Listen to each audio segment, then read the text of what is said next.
The two most successful countries in the world are China and the United States.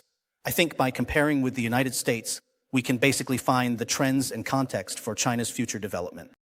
I believe that trend investing is extremely important. Personally, I want to emphasize that China's consumer market has entered a very important transitional era, similar to America's era of granular prosperity.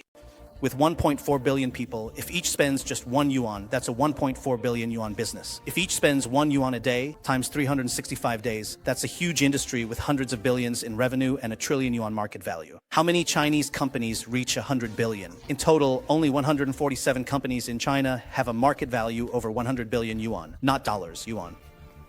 China is still on the path to creating super companies. This is the backdrop of our era. So in this kind of era, what do we need? We need a great era of dividends.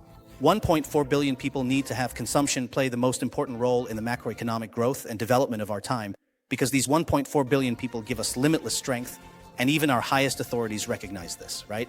Where does our greatest strength come from? Comes from people. 1.4 billion people.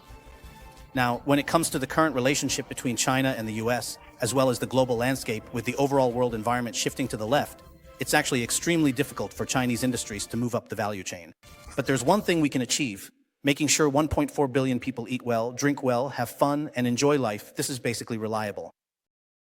So, with the process of urbanization, back in 1949, our urbanization rate was only 10%. What about today? It's about 60%.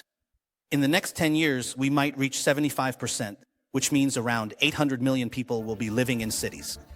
Because of urbanization, because our auto industry has put wheels on every aspect of our lives, and because of centralized living, we now have centralized commerce and chain businesses. But let me tell you, this is exactly what happened in the United States from 1923 to 1929, when President Coolidge was in office. America began to enter the modern consumer society, and that's when modern consumer culture emerged.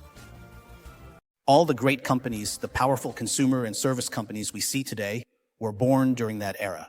If you're interested, go look up what year McDonald's was founded and what year KFC was founded. Almost all the successful globalized chain companies you see today were basically founded during that era. This happened because people moved into cities, consumers rose up, and as people started living together in large numbers and transportation became more convenient, society began to need centralized commerce, chains, better products, better services, and more perfect supply chains.